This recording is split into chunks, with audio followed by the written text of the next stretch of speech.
Dédougou sera au rendez-vous du 11 décembre prochain. Les travaux des chantiers se déroulent à la satisfaction du chef du gouvernement burkinabé. Et puis l'expertise du Burkina Faso dans la construction des routes sollicitées dans la sous-région. C'est le Bénin qui fait appel à la société Ebomaf pour un marché de plus de 40 milliards de francs CFA. Pour la troisième fois consécutive, l'État islamique exécute un otage, britannique cette fois. Pour punir l'Occident, Londres est révolté et entend traquer et punir les bourreaux. L'assassinat de l'humanitaire écossais David Hens mobilise la communauté internationale qui veut accélérer la coalition contre l'État islamique. C'est le menu du grand journal de ce dimanche. Bienvenue à tous et merci à vous de nous suivre. Tout de suite, donc, direction la boucle du Moon pour une visite sur les chantiers du 11 décembre à Dédougou. Le constat général qui se dégage est que la cité de Bankoui sera bel et bien au rendez-vous des festivités du 54e anniversaire donc, de l'indépendance du Burkina Faso. Le chef du gouvernement qui était sur les lieux hier samedi est plus que satisfait du déroulement des travaux. C'est Francis Tien qui a suivi la visite du Premier ministre à travers les différentes infrastructures en construction. Cette visite à Dédougou, ville hôte du 11 décembre, a conduit le chef du gouvernement sur les différents chantiers prévus pour la célébration de la fête de l'indépendance. Place de la Nation, stade régional, cité des forces vives, salle polyvalente, la plupart des chantiers ont été passés en revue par le Premier ministre. L'ensemble des entreprises a fait vraiment un progrès extraordinaire. Le taux global d'exécution, je pense, doit se situer un peu plus de 50%. Alors donc je pense que c'est un sentiment de satisfaction, mais aussi nous ne devrons pas nous contenter de dire que nous sommes heureux, parce que tant qu'on n'aura pas livré les infrastructures, nous n'allons pas dormir. De la place de la Nation à l'université de Dédougou, en passant par le stade régional, la cité des forces vives, entrepreneurs et ouvriers sont à pied d'œuvre. À la place de la Nation, la tribune officielle commence à prendre forme. Un peu plus loin, les voiries urbaines prévues pour faciliter le trafic sont à un taux d'exécution de plus de 50%. Au stade régional, les différentes infrastructures sont aussi à un stade encourageant. À un échelon inférieur, la salle polyvalente présente également une physionomie acceptable. Cette salle de 1000 places servira de cadre idéal pour les rencontres. Sur les 310 parcelles attribuées au sein de la Cité des Forces Vives, seulement 15 parcelles ne sont pas encore mises en valeur. Le site de l'université de Dédougou, situé à la sortie de la ville, route de Bobo, se trouve aussi à une phase de construction de son bloc pédagogique. Cette université viendra accroître l'offre en matière d'éducation.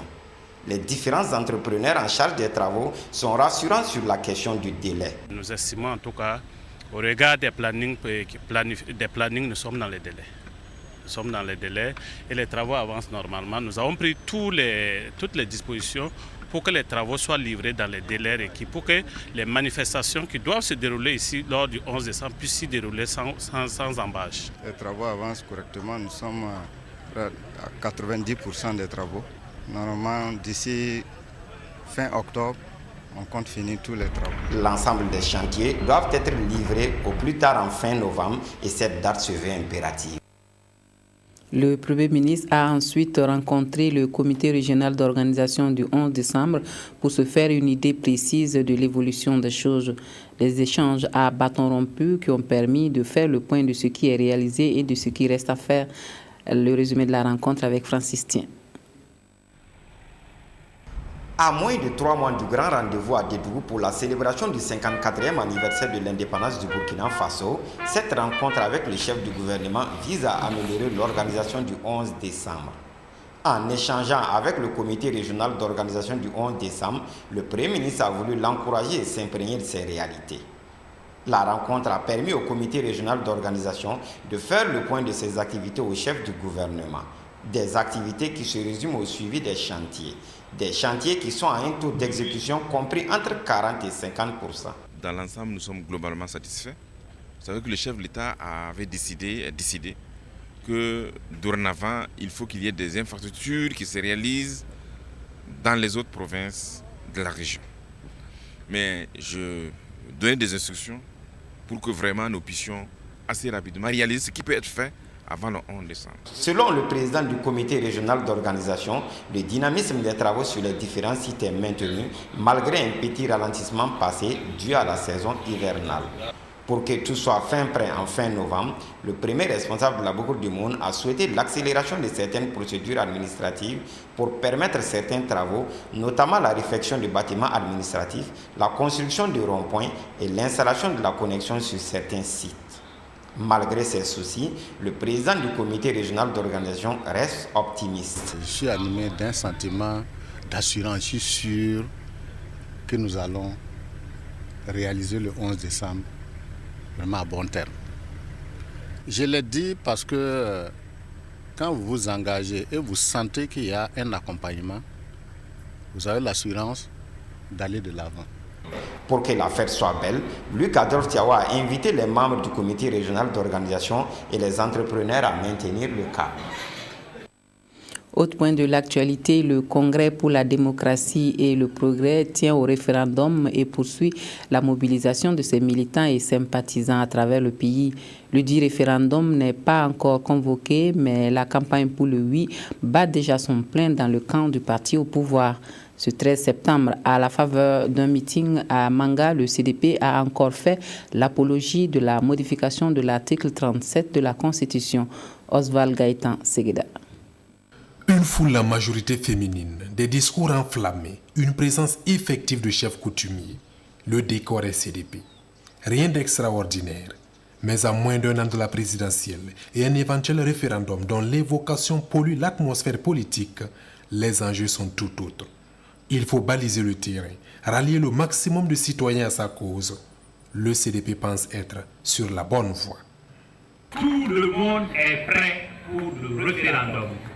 Ce que nous demandons, c'est que le président nous dise seulement quel est le jour qu'il a choisi pour bénir ce Burkina Faso par le référendum.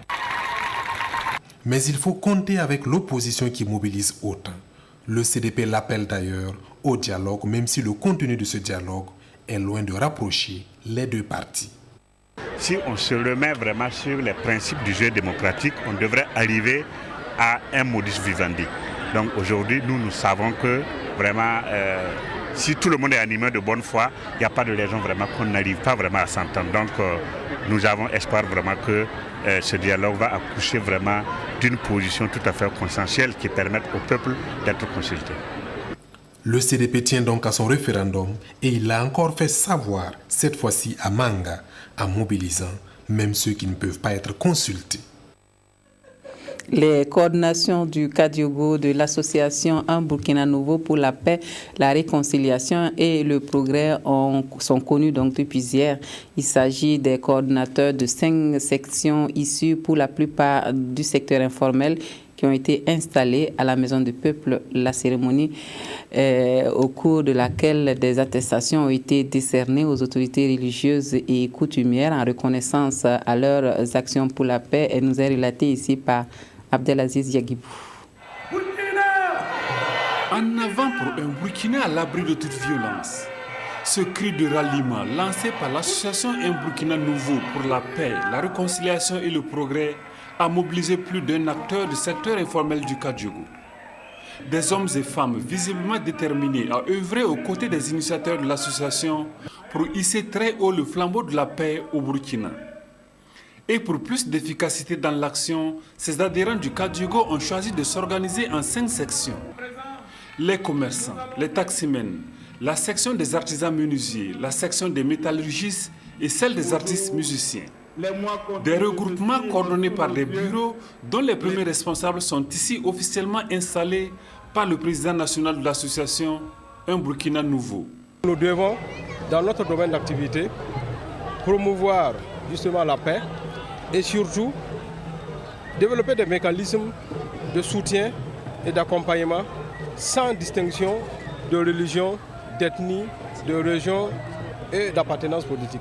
On a coutume de dire que l'argent n'aime pas le bruit. Donc dans le monde des affaires, vous ne pouvez pas créer des richesses tant que si vous n'avez pas une sécurité des biens, une sécurité des richesses que vous allez créer, et vous ne pourrez pas avoir aussi des investisseurs étrangers. Nous allons essayer aussi de sensibiliser tous les menuisiers que nous pourrons toucher, tous les menuisiers qui seront membres ou non membres de notre association, à tout faire pour garder à l'esprit que la paix est très essentielle. Une entrée en activité accompagnée par l'onction des garants de la tradition et des leaders religieux. Satisfait du président national de l'association qui attend de ses coordonnateurs et des bureaux qu'il dirige des pierres précieuses pour la construction d'une paix durable au Faso. La mobilisation était exceptionnelle et je pense que tout le monde a compris qu'il nous faut vraiment la paix dans notre pays afin de pouvoir construire et conserver aussi, j'allais dire, les acquis que nous avons depuis voici une trentaine, une quarantaine d'années. Et je pense que cette mobilisation va aussi interpeller les uns et les autres afin que nous puissions tous les jours parler de paix et vraiment construire notre pays.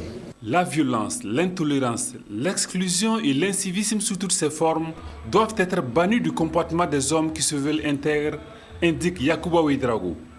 Tout en promettant dans les jours à venir élargir davantage son champ d'action, le président de l'association Un Burkina Nouveau invite les Burkinabés à caresser au quotidien la fibre de la solidarité et du patriotisme.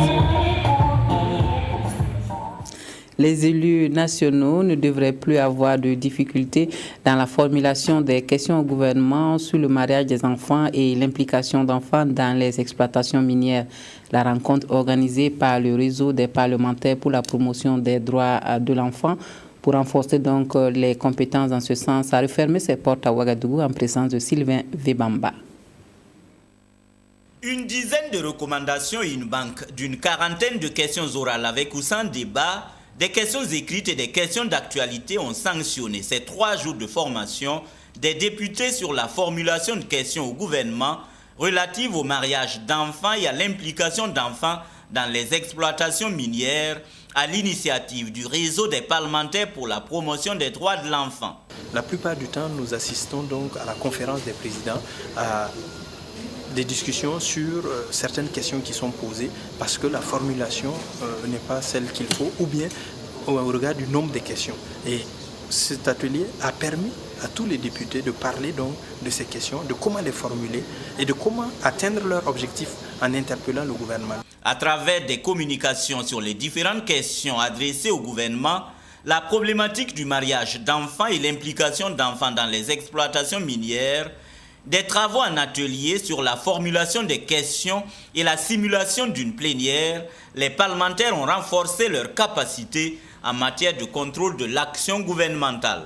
Non seulement sur le plan général, nous avons suffisamment d'éléments, mais de manière spécifique, à partir d'aujourd'hui, l'Europroden, mais bien sûr l'ensemble des députés, sont outillés non seulement pour mieux observer quelle est la situation dans nos populations par rapport aux 2 questions, mais également pour ramener et élaborer des questions pour interpeller le gouvernement. Cette formation qui s'est réalisée en partenariat avec l'UNICEF vise avant tout la promotion et la protection des droits de l'enfant. L'objectif était vraiment d'affiner leur capacité de négocier et de discuter au sein de l'hémicycle et aussi d'adresser au gouvernement, aux représentants du gouvernement, des questions clés, bien argumentées en ce qui concerne les problématiques douloureuses et difficiles que sont le mariage des enfants et les problèmes de travail dans les sites d'orpaillage. Il est également attendu la production d'un document didactique pour aider à partager cette expérience des Reproden et au-delà des députés burkinabés. L'association burkinabé des consommateurs de services de communication apporte sa contribution à la défense des droits des consommateurs qu'elle estime bafoués au Burkina Faso. Elle a organisé un panel sur la concurrence commerciale pour éclairer les lanternes sur la consommation des produits en général et des services de communication électronique en particulier. Bouma Ernest Nebier. Selon l'Association burkinabé des consommateurs de services de communication électronique, les qualités des services et des produits offerts par les entreprises burkinabées, surtout ceux offerts par le secteur de la télécommunication, se dégradent de jour en jour et la plupart des entreprises ne respectent pas les droits des consommateurs. D'où ce panel pour susciter le débat sur ces questions afin que des solutions appropriées soient trouvées au grand bonheur des consommateurs. Au quotidien, vous devez constater que le consommateur est le plus brimé. Les entreprises sont là et vous avez vu l'intervention de la Commission nationale de la concurrence et de la consommation où il a souligné que dans presque toutes les entreprises, il n'y a même pas un service juridique capable de répondre aux préoccupations des consommateurs. Et alors que les griefs les griefs foisonnent au quotidien dans notre pays. Il est grand temps qu'il soit mis fin à une telle pratique pour que le consommateur puisse être davantage en odeur de sainteté avec l'entreprise. Toute chose qui est de nature en tout cas à encourager la consommation des biens et des services dans notre pays et partant la croissance économique. Tous les panélistes ont évoqué dans leur communication les obligations des entreprises vis-à-vis des consommateurs, la protection et le respect des droits de ceux-ci. Bon, les droits, il y en a 8, mais les plus, ils se valent, ils sont d'ailleurs interdépendants. Mais vous avez le droit au choix. Mais il faudrait que vous fassiez un choix judicieux sur la base des moyens dont vous disposez et également de la gamme de produits qui vous est offerte. Et pour cela, ça s'accompagne avec le droit à l'information, qui consiste à tout producteur de donner les spécificités de son produit, les qualités de ses produits, de dire exactement dans quelles conditions on doit utiliser ce produit et à quelles conditions on ne doit pas l'utiliser. Dire quel est le plus de son produit, pour moi. Ça, c'est l'information qu'il doit avoir pour choisir. Un autre droit, c'est le droit à la réparation des dommages causés par un produit que nous avons acquis. Quant à la communication de la BCE, initiatrice du panel, elle a porté surtout sur les griefs des consommateurs relatifs à la qualité des appels, à la messagerie, à la fourniture de l'Internet, au transfert d'argent par les opérateurs de la téléphonie mobile. Les clauses abusives insérées dans les contrats de consommation ont aussi été soulevées. La coopération sud-sud en plus que jamais en marche.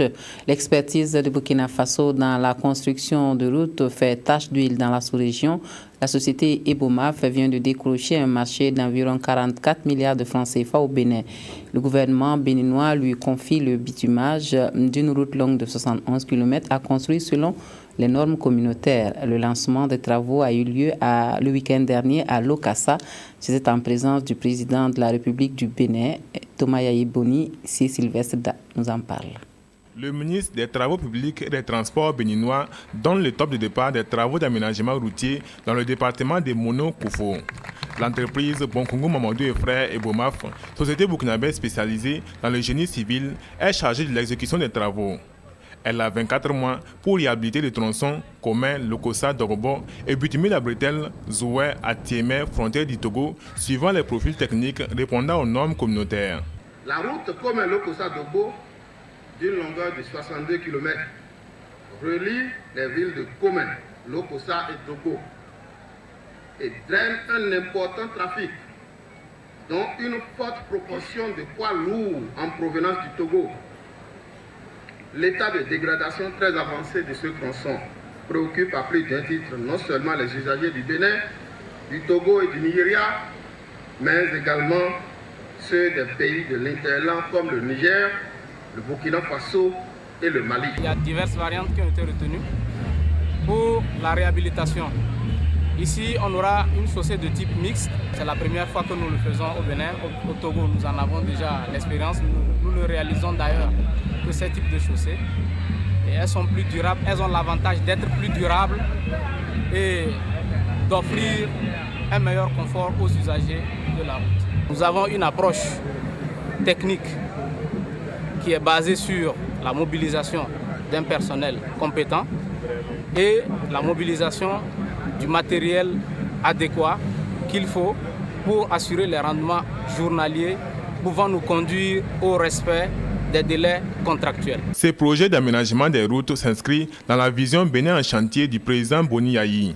Il vient apporter une réponse urgente et durable à la dégradation de cette voie. Les cris de souffrance des populations devenaient de plus en plus alarmants quant à l'état de dégradation très poussé dans lequel se trouve la voie et nous ne savons plus à qui confier nos douleurs et nos supputations. Heureusement, par le charisme de son Excellence, président de la République, le docteur Thomas Boni Yayi, le rêve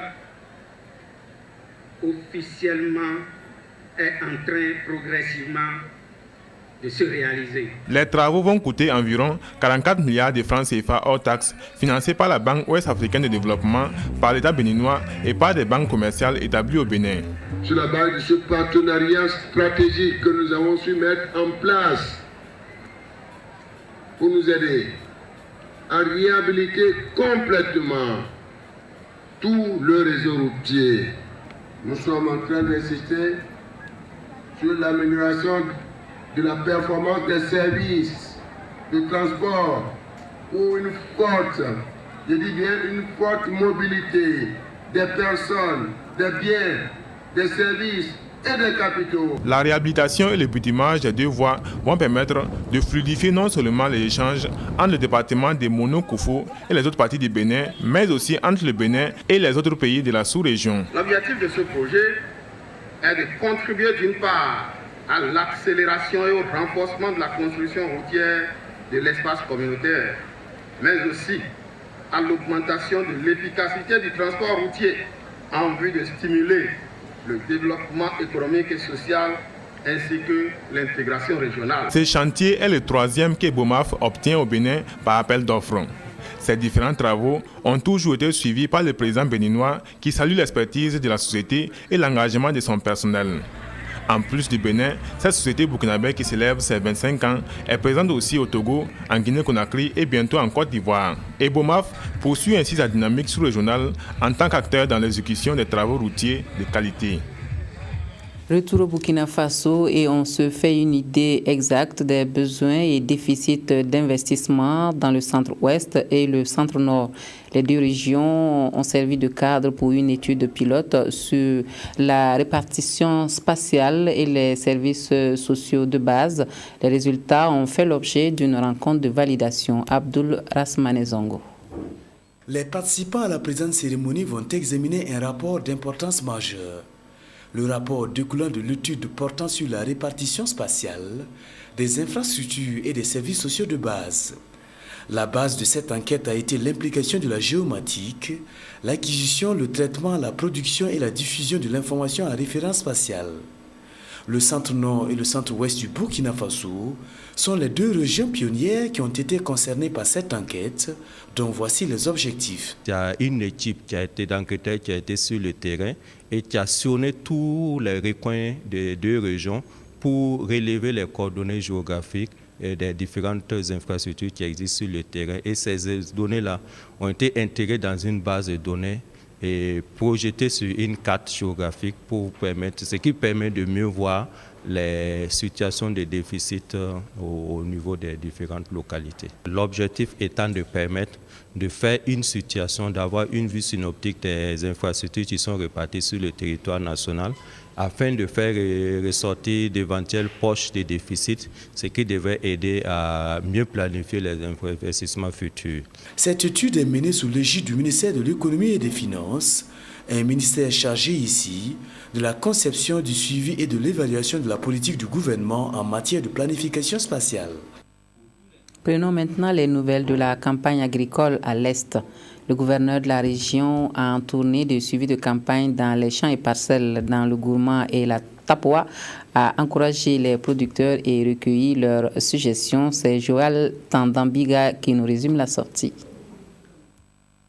C'est ici, sur le site de Yirni, qu'a débuté la visite du gouverneur de la région de l'Est, accompagné des techniciens de l'agriculture. Sur ce site, situé dans la commune de Tambaga, province de la Tapoa, Nyula Kankandjoa, producteur sémencier, exploite 18 hectares, dont 7 hectares de sorgho de la variété Kapelga, 5 hectares de maïs barca et 6 hectares pour les autres spéculations. Mon secret, c'est le fumier organique que je mets dans chaque fois. Et une fois semé, ton champ, il ne faut pas laisser plus de 3 semaines sans appliquer l'engrais. Autre lieu, autre spéculation. À Yobri, le gouverneur et sa délégation se sont rendus dans les bas-fonds rizicoles. Ici, c'est 82 hectares de riz pluvial de la variété FKR19 et Gambiaka qui sont emblavés par 80 personnes, dont 40 femmes. Cette tournée dans la province de la Tapua s'est achevée sur le site du secteur 5 de la commune de Diapaga. Là, c'est le champ de sésame de Daouda Zourmoré qui est à l'honneur. Ce producteur exploite 10 hectares de sésame S42.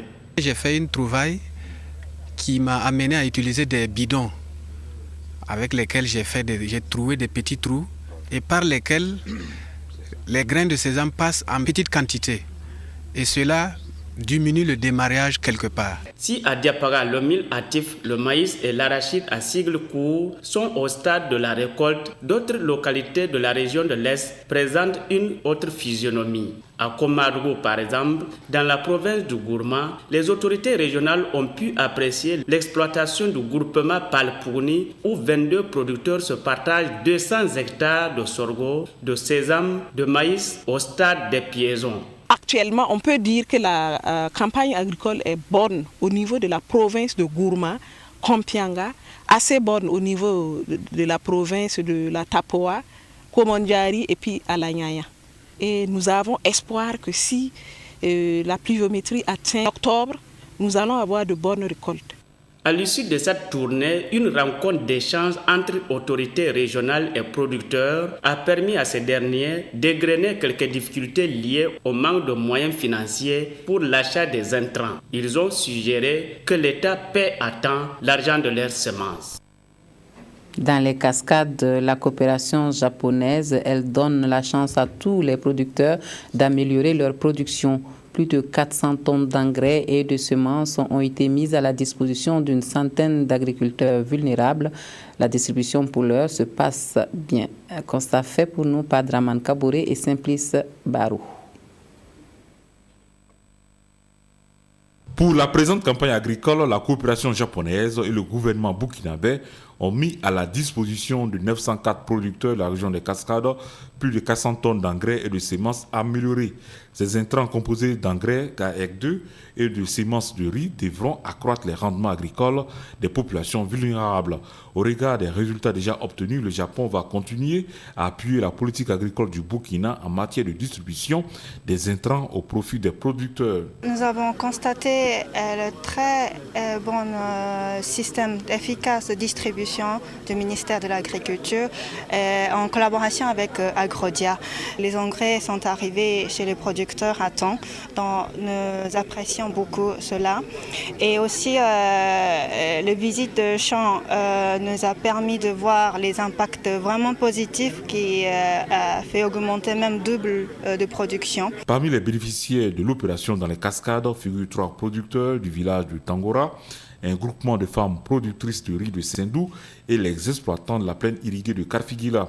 Le représentant des bénéficiaires salue les efforts du gouvernement burkinabé et de la coopération nippone et souhaite également la réhabilitation de la plaine irriguée de Karfigila. Nous souhaitons surtout la réhabilitation de la plaine, vu que la plaine a été aménagée depuis 1975 et elle se trouve vraiment dans un état défectueux. Des doléances qui seront examinées avec diligence, promet le directeur général des productions végétales. Il y a une réflexion au niveau du ministère en termes de stratégie en matière d'intrants et d'équipements agricoles qui va voir bientôt le jour, certainement avant la fin de l'année, et qui va réfléchir à long terme comment mettre à la disposition des producteurs des engrais, des semences, des équipements agricoles vraiment en quantité importante et à des prix accessibles. En vue de préparer la campagne de la saison sèche qui s'annonce, le groupement des femmes étuveuses de riz, de l'Emouroudougou et des exploitants de la plaine irriguée de Karfigila ont reçu des engrais et des semences. Dans le centre-est, la persévérance des femmes du groupement sous-renommant de Bitou dans la transformation du manioc en attiqué et autres produits dérivés a fini par payer leur engagement dans cette activité. Elles viennent de bénéficier d'une unité de transformation qui devrait améliorer leur production et la rendre plus compétitive sur le marché. C'est au programme d'appui et de promotion du secteur privé en milieu rural que les femmes doivent leur soulagement. Amadou Marcel. Du manioc, on obtient de l'atiéké, du tapioca, du placali, de l'amidon et même du gari après une phase de pulchage et de séchage. Produit sur 2500 hectares, le manioc est devenu de nos jours une culture de rente à Bitou. Depuis 4 ans, les femmes du groupement Sougrinoma de Bitou ont fait de la transformation de ces tubercules leur gagne-pain quotidien, avec des équipements simples composés de mesurettes, de tamis, de râpeuses et de ces cailloux utilisés comme presse. Bon, après le manioc, il faut laver, éplucher, passer à la broyer. Après, il y a aussi, il faut mettre du ferment, un peu de l'eau rouge, mélanger. Et bon, avant d'avoir ça, il faut presser, enlever l'amidon. Après, vous posez, faire le ferment. Le lendemain seulement, vous passez à la presse. 2 ou 1 semaine après, bon, vous pouvez faire la kéké. Mais la pâte d'akeke peut se réserver pendant 6 mois si c'est bien fait. Dès le début, ce n'était pas facile, puisque c'était manipulé à la main. Et là-bas, c'était les membres du groupement qui se cotisaient pour pouvoir s'acheter des matériels de transformation. Dès le départ, c'était 2 sacs par semaine. Par mois, bon, on peut gagner 25 000. Aujourd'hui, cette nouvelle broyeuse et cette nouvelle presse ont permis d'augmenter la capacité et d'optimiser le processus de transformation avec l'appui du PASPRU. Le PASPRU, c'est le programme d'appui et de promotion du secteur privé en milieu rural. C'est un programme qui est mis en œuvre par le gouvernement du Burkina Faso avec l'appui d'un de ses partenaires financiers et techniques, le Fonds international de développement agricole, le FIDA. Le PASPRU a été mis en œuvre pour lever un certain nombre de difficultés que les micro-entreprises rurales connaissent. Le groupement Sougrinoma a été repéré et au cours de notre campagne de repérage en 2013 et compte tenu de son dynamisme, le PASPRU a aussi mis à leur disposition cette unité de transformation artisanale que vous voyez. Cette nouvelle unité de transformation du manioc, le groupement dispose désormais d'une marge de progression supplémentaire, soit une capacité de transformation de 5 tonnes par jour. Les femmes entendent faire la promotion du manioc sous toutes ses formes, une mesure qui devrait éviter les importations de produits dérivés et participer à l'autosuffisance alimentaire. À Banfora, les autorités communales appelées à redoubler d'efforts dans l'assainissement de la ville. Insuffisance d'infrastructures pour l'évacuation des eaux pluviales, quasi-inexistence d'un système d'assainissement urbain rendent la vie un peu difficile par endroits dans la cité du Paysanois. C'est ce que nous dit Simplice Barou. Des routes impraticables, surtout pendant la période de l'hivernage, des voies d'accès pratiquement inexistantes, des rues confrontées à l'érosion ou transformées en des décharges d'immondices.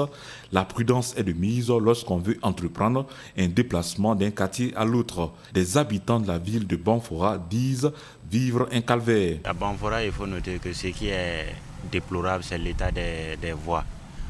Par exemple, vous-même vous constatez aujourd'hui que il a plu hier, que la voie vraiment est impraticable. Il faut négocier pour passer. Toute la voie est dégradée et il n'y a plus de passage. Les eaux ont même emporté des maisons. Des latrines sont pleines d'eau parce que l'eau ne coule plus. Des lotissements effectués il y a une dizaine d'années n'ont jusque-là pas vu l'ombre des engins de terrassement pour la tracée des voies d'accès, selon ce citoyen. J'habite ce quartier depuis le 10 octobre 1973 et il n'y a jamais eu d'engin de terrassement pour arranger cette route. Nous demandons aux autorités communales de nous aider.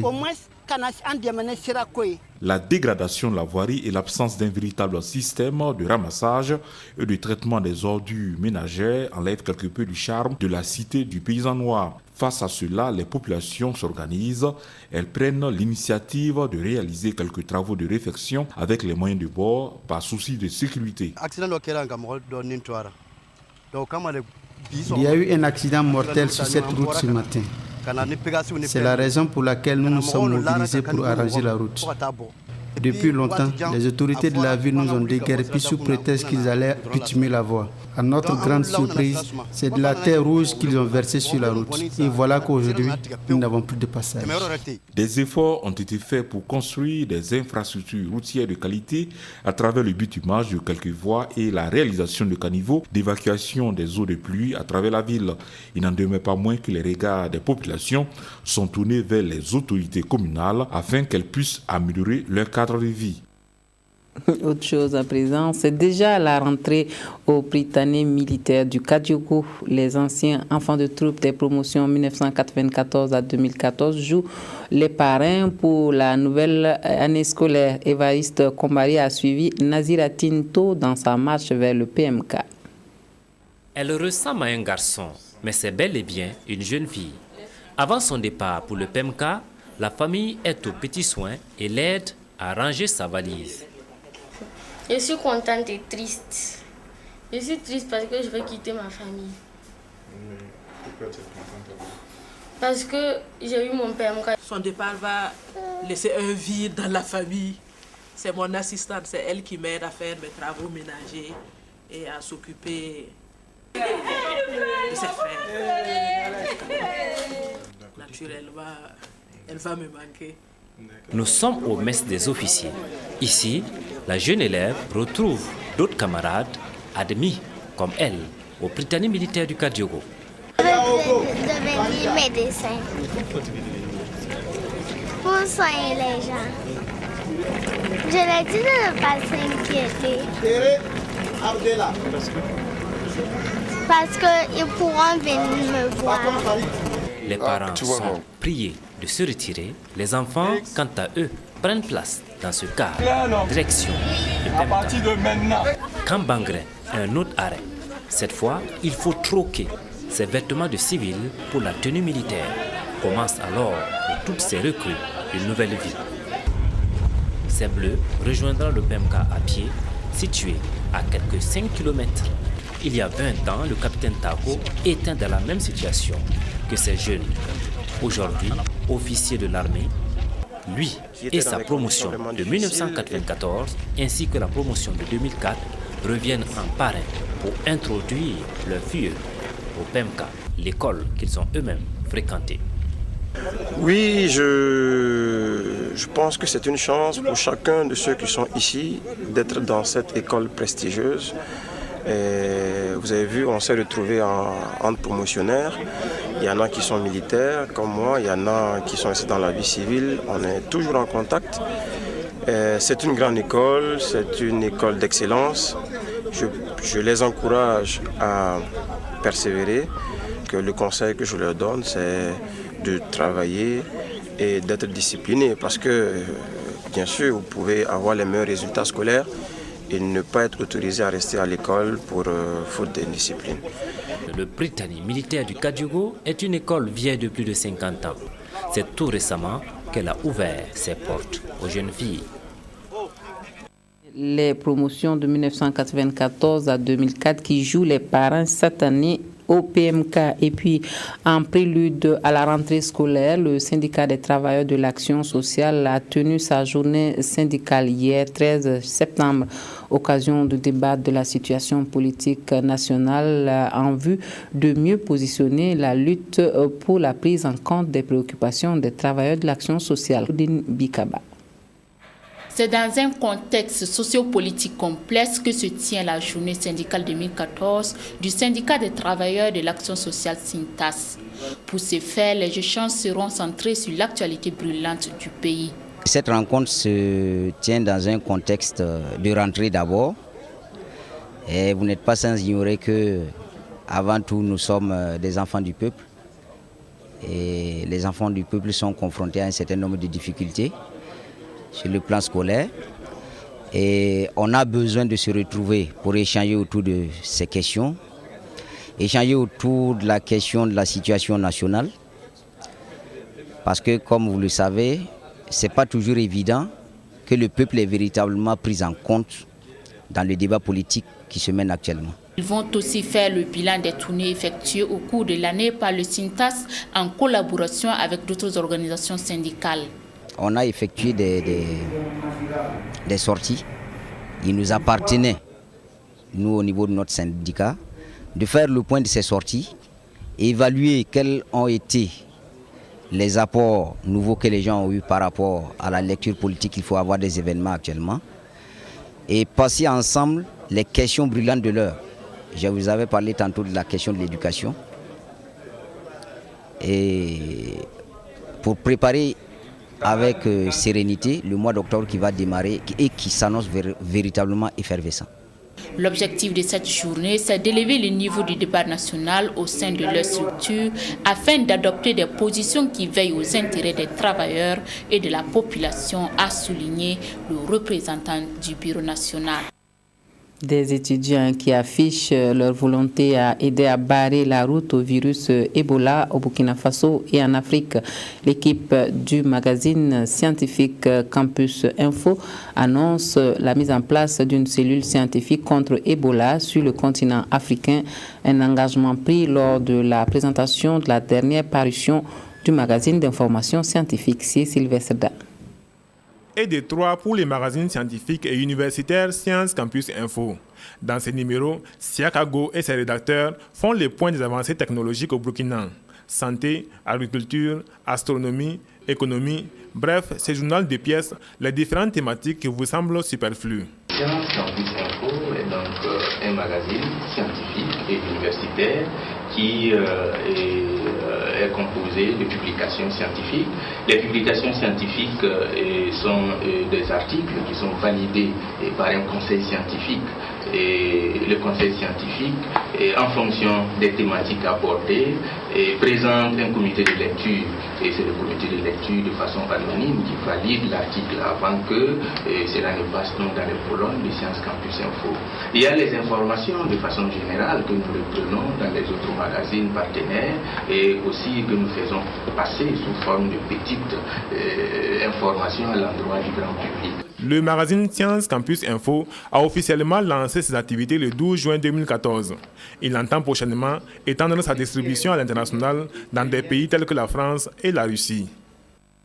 Permettre aux futurs pèlerins du Hajj 2014 d'apprendre le bon geste à avoir durant leur séjour en terre sainte de l'islam, un geste qui leur permettra de passer un pèlerinage sans difficulté à la Mecque. C'est l'objectif de la formation organisée à leur profit à Ouagadougou hier samedi. Des précisions avec Bouma Ernest Nebier. S'il vous plaît, suivez, s'il vous plaît. Ces musulmans sont en train de se préparer pour le Hajj 2014. Cette mise en scène représente ici les gestes qu'ils doivent observer durant leur séjour à la Mecque. Avec cette simulation initiée par cette agence, ces 1000 pèlerins vivent déjà les réalités de la Mecque. Cette formation a été voulue pour quand même matérialiser ce qui se fait déjà dans les agences. Il faut rappeler que toutes les 7 agences organisent des formations théoriques au sein de leur agence. Mais nous avons jugé nécessaire, compte tenu de l'expérience qu'on a, qu'il était important de faire la pratique ce matin pour donner plus de vision, plus de possibilités pour que les pèlerins, une fois à la Mecque, ne soient pas perdus par rapport à un certain nombre de rites. Il s'agit pour nous de reprendre les rites de façon pratique avec les pèlerins et en répétant tout ce qui doit être fait sur tout le circuit pour jusqu'à la fin, pour dire que si vous faites ça, votre Hajj est agréé, Inch'Allah. Le passage à l'état de sacralisation à la Tawaf al-Ifada, Kaaba, Safa, Marwa et Mina ne sont plus méconnus par ces pèlerins. Ils partent déjà avec les images de ces lieux en tête. Après la phase théorique, nous sommes ici ce matin pour la simulation, pour essayer de voir concrètement comment nous pouvons aller bien accomplir le rite, pour avoir l'agrément de Dieu. Voilà, donc c'est pour ça ce matin nous sommes là pour pouvoir effectuer comme si nous étions au Hajj. Moi j'ai bien apprécié puisque nous avons d'abord une première phase de théorie où ils nous démontraient et ici c'est la démonstration. Vraiment je suis satisfaite. Cette formation leur permettra de mener à bien le Hajj à la Mecque. En rappel, le premier départ des pèlerins burkinabés est prévu pour le 17 septembre 2014. Décédé le 12 septembre dernier, El Hadj Mahamoudou Georges Sanogo a été inhumé ce jour au cimetière municipal de Ouagadougou. Un hommage lui a été rendu par les autorités qui l'ont fait chevalier de l'Ordre national à titre posthume. Maxime Zongo. C'est dans le recueillement et la prière que les parents, les amis, les connaissances et les autorités ont dans la solennité rendu un dernier hommage à l'illustre disparu à son domicile. Avant la levée du corps pour l'inhumation, Mamadou Georges Sanogo a été élevé au rang d'officier de l'ordre national à titre posthume. Notre administration moderne lui doit en partie son dynamisme actuel et il était juste que le président du Faso lui décerne à titre posthume une distinction honorifique et c'est avec honneur que j'ai procédé à cette brève cérémonie au nom de l'État. Après le culte religieux, le cortège funèbre s'est ensuite ébranlé direction le cimetière municipal où le défunt a été inhumé dans l'intimité des siens au caveau familial. Ce qu'il faut retenir de Georges, il était humain. Il donnait, il disait la vérité. Et à des moments donnés, il savait oser. Âgé de 80 ans, Mamadou Georges Sanogo s'en est allé après une vie bien remplie. Docteur en économie du développement, cet ancien cadre de l'État a occupé de hautes fonctions. Il fut entre 1978 et 1980 ministre du Plan et de la Coopération internationale dans le gouvernement de la Troisième République. Mamadou Georges Sanogo laisse derrière lui 2 veuves et 4 enfants. Et en sport, on va parler du spécial olympique 2014, les Jeux nationaux pour personnes ayant un handicap intellectuel qui ont connu leur dénouement hier dans l'après-midi au stade municipal de Ouagadougou. Environ 300 athlètes ont montré qu'ils ont des talents à revendre malgré leur handicap. Les athlètes se sont mesurés dans plusieurs disciplines sportives. En finale de football, c'est l'équipe de Boussé qui a arraché la victoire à celle de Gawa. Sougrinoma Ibrahim Djigima. Spécial Olympics 2014 dans la cuvette du stade municipal de Ouagadougou. Ce sont les Jeux nationaux pour personnes vivant avec un handicap intellectuel. Et pour la 2e fois consécutive, c'est le président de l'Assemblée nationale qui en est le parrain, le tonton, comme on l'appelle affectueusement ici. Notre société doit pouvoir s'organiser pour que tous les citoyens puissent jouir de leurs droits. C'est un devoir pour nous de les accompagner dans tous les domaines, social, économique, sportif, et j'en passe. Pendant 2 jours, ce sont environ 300 athlètes spéciaux venus de 10 régions du Burkina Faso qui ont compéti dans 4 disciplines comme l'athlétisme, le judo, le cyclisme et le football. Et à l'heure du bilan, c'est un satisfecit qui se dégage. Je veux constater que le spécial olympique peut relever un défi par ces compétitions. Montrer aux personnes et aux frères atteints d'un handicap mental qu'ils sont comme les autres. Ils ont joué et ils ont gagné. C'est toute la jeunesse burkinabé qui a gagné. Nous avons atteint notre objectif. La finale en football oppose l'équipe de Boussé à celle de Gawa en blanc. Un but partout au terme du temps réglementaire et c'est finalement Boussé qui l'emporte 3-2 à l'issue des tirs au but. En levée de rideau, des équipes mixtes de députés et de ces athlètes spéciaux ont donné à voir du beau spectacle au public. Ces Jeux nationaux pour personnes ayant une déficience intellectuelle ont également été l'occasion de leur établir des cartes nationales d'identité burkinabé. Elles serviront par exemple pour le prochain voyage à Los Angeles, aux États-Unis d'Amérique, où ces athlètes spéciaux burkinabés prendront part aux Jeux mondiaux de Special Olympics en juillet 2015. Et puis, hors de chez nous, la France soutient moralement et financièrement les pays de la sous-région touchés par le virus de l'Ebola.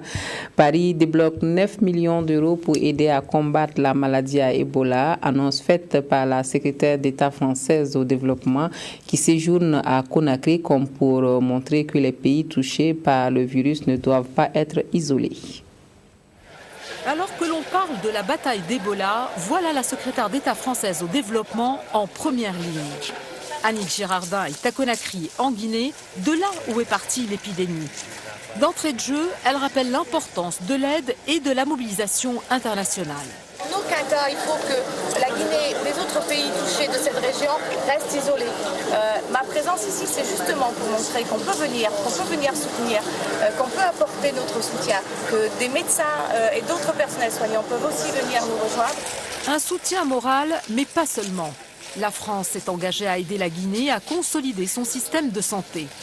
Concrètement, 9 millions d'euros ont été débloqués pour mettre en place un nouveau centre de traitement et une antenne de l'Institut français Pasteur.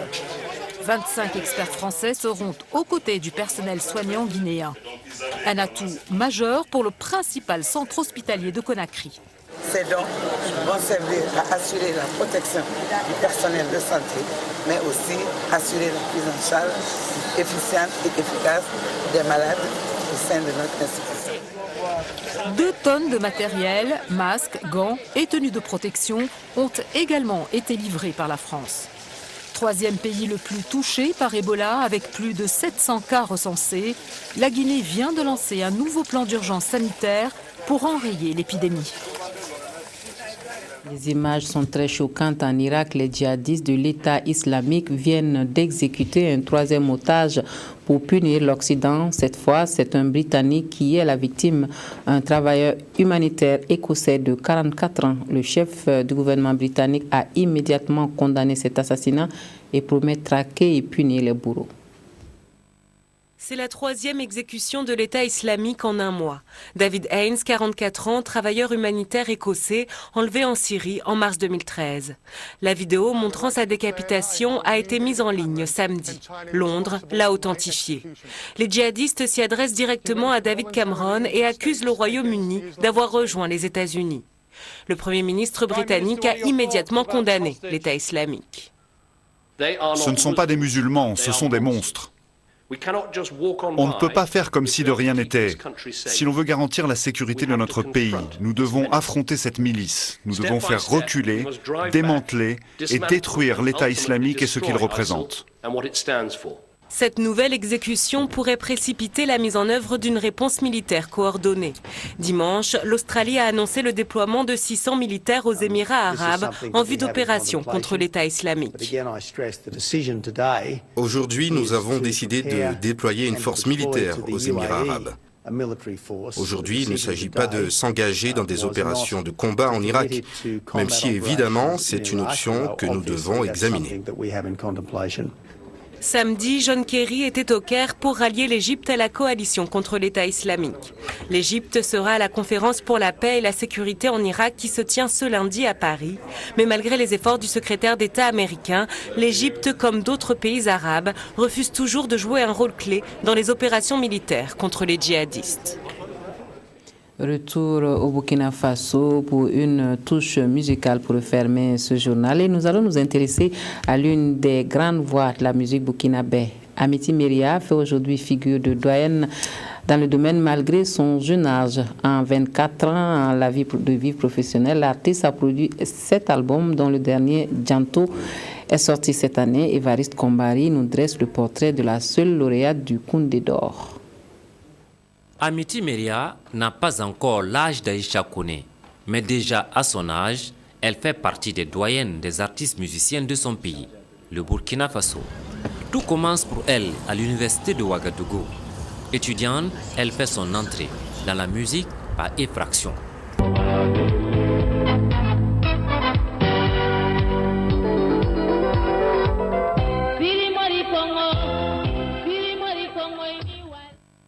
En venant manger au restaurant universitaire, j'entends de la musique et c'était dans la salle juste à côté. Et donc avant de me faire servir, j'ai fait juste un petit tour pour voir ce qui se passait et écouter. Et quand je suis arrivée sur place, j'ai vu que c'était des camarades étudiants qui étaient en train de jouer de la musique. Et je me rappelle ce soir, c'était un jeudi soir, et je me suis amusée à prendre un micro, à mimer une chanson. Et finalement, tout le monde s'est dit non, mais viens avec nous. Et c'était comme de l'amusement et finalement, je me suis retrouvée dans la musique.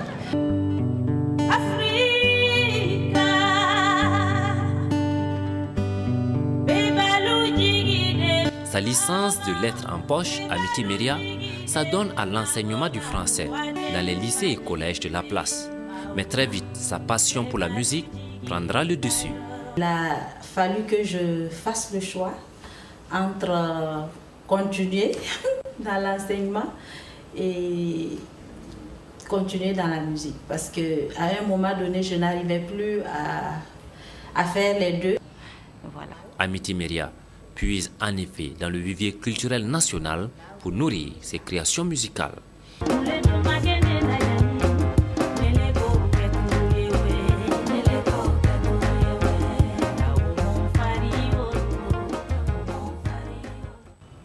En 24 ans de carrière musicale, Amity Meria a produit 7 albums.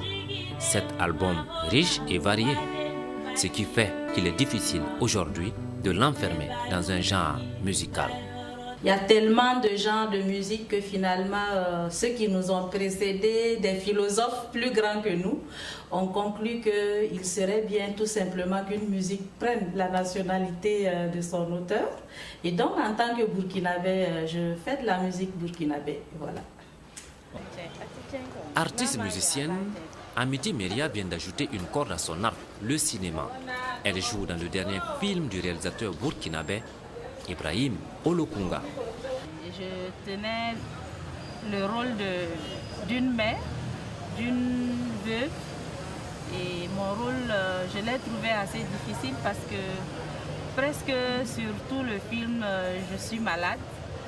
Amity suit de près l'actualité politique de son pays. L'artiste invite les acteurs de la classe politique burkinabé à faire preuve de responsabilité. C'est vrai que je ne fais pas la politique, mais j'appelle tous ceux qui sont actifs dans le domaine de ne pas perdre de vue que le plus important pour nous, c'est de préserver cette paix. Cette paix, parce que tant qu'il n'y a pas la paix, on ne peut plus rien faire. Avec son 7e album, Dianto, Amity Meria est donc une sérieuse concurrente pour le prochain Koundé.